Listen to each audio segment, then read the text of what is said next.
চারটা কোশ্চেন করাবো। এই চারটা কোশ্চেন যদি বুঝতে পারো পরমাণুর আকার আর জিন্দেগিতে কোনোদিন তুমি ভুলবা না। এবার তুমি আমাকে কমন সেন্স ইউজ করে বলো ভাই, 11টা প্রোটন, 12টা প্রোটন, 13টা প্রোটন, 10টা ইলেকট্রনকে কে সবচেয়ে বেশি টানবে? ফ্লোরিন আর ফ্লোরিন মাইনাসের মধ্যে 9টা প্রোটন কিন্তু অবশ্যই 9টা ইলেকট্রনকে বেশি ফোর্সে টানবে, 9টা প্রোটন কিন্তু 10টা ইলেকট্রনকে বেশি ফোর্সে টানতে পারবে না। এখন চলে আসে কিছু এক্সেপশনাল কোশ্চেন পরমাণুর আকারের। তুমি আমার ভিডিও দেখার কথা ইউটিউবে কখনো না কখনো, ওই টপিকগুলো এখন আবার করবো। কেউ যদি আগে না দেখে থাকো, আসো আজকে আমরা একবার দেখে ফেলি। এই একবার দেখবো যেন কখনো আমরা না ভুলি, ঠিক আছে?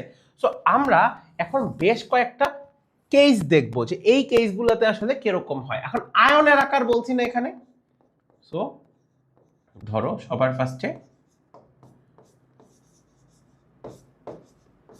ক্যাটায়নের ক্ষেত্রে।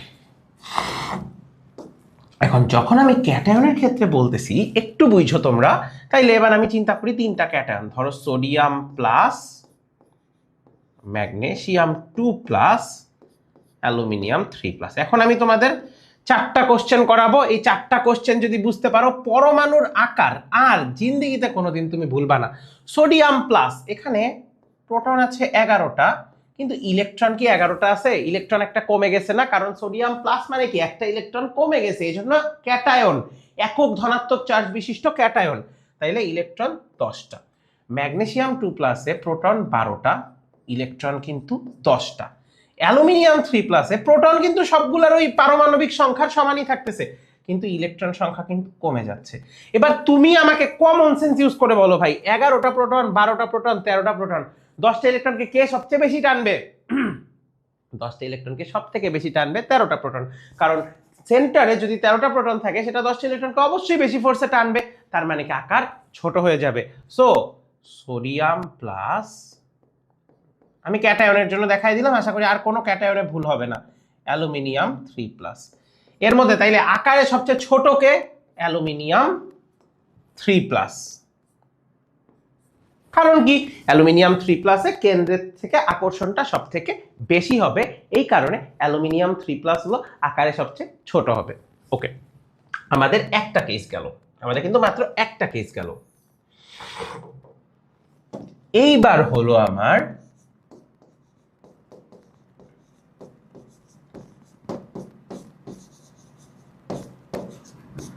অ্যানায়নের ক্ষেত্রে। এইবার অ্যানায়নের ক্ষেত্রে আমরা একটু চিন্তা করি। অ্যানায়নের ক্ষেত্রে ধরো আমার আছে, আমার কাছে nitrogen 3 minus, oxygen 2 minus, fluorine minus. এবার একটু চিন্তা করো, হ্যাঁ, নাইট্রোজেনের জন্য প্রোটন কিন্তু 7টাই থাকবে অলওয়েজ, অক্সিজেনের জন্য প্রোটন অলওয়েজ 8টাই থাকবে, ফ্লোরিনের জন্য প্রোটন অলওয়েজ 9টাই থাকবে। এখন নাইট্রোজেনের জন্য যেহেতু 3 মাইনাস, 3 মাইনাস মানে কি? তিনটা চার্জ, তিনটা নেগেটিভ চার্জ এক্সট্রা আছে, তার মানে তার ইলেকট্রন কয়টা আছে? 10টা। এখানে দুইটা নেগেটিভ চার্জ এক্সট্রা আছে, তাইলে ইলেকট্রন কয়টা আছে? 10টা। ফ্লোরিন কয়টা আছে? 10টা। এইবার বলো ভাই, 7টা প্রোটন 10টাকে বেশি টানবে, 8টা 10টাকে বেশি টানবে, নাকি 9টা প্রোটন 10টা ইলেকট্রনকে বেশি টানবে? 7টা প্রোটন, 8টা প্রোটন, 9টা প্রোটন, কোনটা 10টা ইলেকট্রনকে বেশি ফোর্সে টানবে? অবশ্যই 9টা প্রোটন 10টা ইলেকট্রনকে বেশি ফোর্সে টানবে। তাহলে আকারে সবচেয়ে ছোট কে হবে? Fluorine minus. তাহলে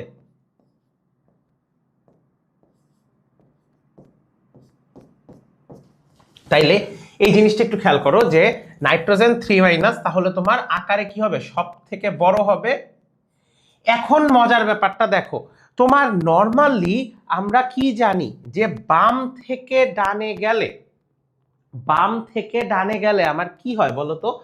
বাম থেকে ডানে গেলে আমার পর্যায় সারণীতে আমার পারমাণবিক আকার হ্রাস পায়, কিন্তু যখন আমি সোডিয়াম, ম্যাগনেসিয়াম, অ্যালুমিনিয়ামে গেলাম আমার আকার কিন্তু হ্রাস পায় নাই। ক্যাটায়নের ক্ষেত্রে দেখো সোডিয়াম প্লাসটা বড় রয়ে গেছে, কিন্তু আবার যখন অ্যানায়নের ক্ষেত্রে আমরা আসলাম, অ্যানায়নের ক্ষেত্রে কিন্তু আমরা দেখতে পাচ্ছি যে নাইট্রোজেন 3 মাইনাস যে আয়নটা, ওই ধারাটাই বজায় রাখতেছে। সো তোমার ওই বাম থেকে ডান, উপর থেকে নিচে নরমালি মনে রাখো, বাট যখন ক্যাটায়ন অ্যানায়ন বলবে ঠিক এইভাবে জিনিসটা পোর্ট্রে করবা, খুব সুন্দর মতো হয়ে যাবে। 7টা প্রোটন 10টা ইলেকট্রনকে অবশ্যই সেই ফোর্সে টানতে পারবে না যেটা 9টা প্রোটন 10টা ইলেকট্রনকে টানবে। তার মানে কি এইটার আকারটা সবচেয়ে ছোট হবে, এরপরে এইটা, এরপরে এইটা, ঠিক আছে? ওকে, এইবার আসো আমরা পরের কোশ্চেনে চলে যাই। বললাম না টোটাল 4টা টাইপ করাবো। এবার এইটার হেডিংটা দেওয়া উচিত হলো ওন ক্যাটায়ন। ঠিক আছে, এবার চিন্তা করো তোমার কাছে আছে সোডিয়াম আর ধরো আছে সোডিয়াম প্লাস। তাইলে সোডিয়ামে আমরা জানি 11টা প্রোটন 11টা ইলেকট্রন, সোডিয়াম প্লাসে আমরা জানি 11টা প্রোটন 10টা ইলেকট্রন। তাহলে ভাইয়া তাইলে আমরা কি একটা জিনিস বলতে পারি, 11টা প্রোটন 11টা ইলেকট্রনকে যে ফোর্সে টানবে 10টা প্রোটন কি 11টা প্রোটন কি 10টা ইলেকট্রন কি সেম ফোর্সে টানবে? আরো বেশি ফোর্সে টানবে, আরো বেশি ফোর্সে টানবে। তাইলে সোডিয়ামের থেকে সোডিয়াম প্লাস কিন্তু ছোট হয়ে যাবে।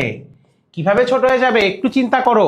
সোডিয়ামে 11টা প্রোটন 11টা ইলেকট্রনকে টানতেছে, আর এটা 11টা প্রোটন 10টা ইলেকট্রনকে টানতেছে। তার মানে কি সোডিয়াম প্লাস বেশি আকর্ষণ করবে, তাই আকারে ছোট হয়ে যাবে। তাই এখান থেকে আমরা একটা ডিসিশনে আসতে পারি, যে কোনো মৌল তার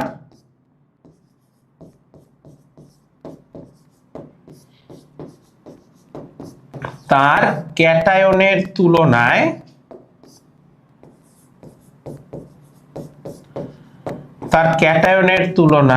আকারে ছোট, সরি কি বললাম, তার ক্যাটায়নের তুলনায় আকারে বড়।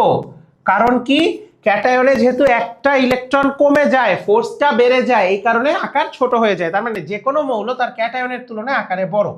এটা যে কোনো মৌলের জন্যই সত্যি, রাইট? এবার আসে আমাদের লাস্ট কেস। আমাদের লাস্ট কেসটা হলো ওন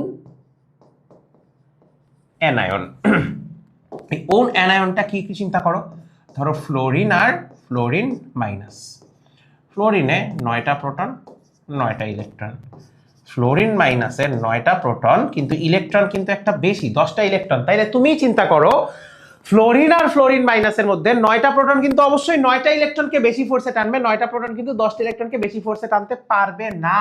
তার মানে ফ্লোরিনের থেকে ফ্লোরিন মাইনাসের আকারটা বড় হয়ে যাবে, কারণ একটা ইলেকট্রন বেড়ে যাচ্ছে। তাহলে এখান থেকে আমরা আরেকটা ডিসিশনে আসতে পারি, দ্যাট ইজ যে কোনো মৌল তার, এগুলা কিন্তু নোট করবা যখন ক্লাসটা করবা, এগুলা নোট করবা, যে কোনো মৌল তার অ্যানায়নের তুলনায়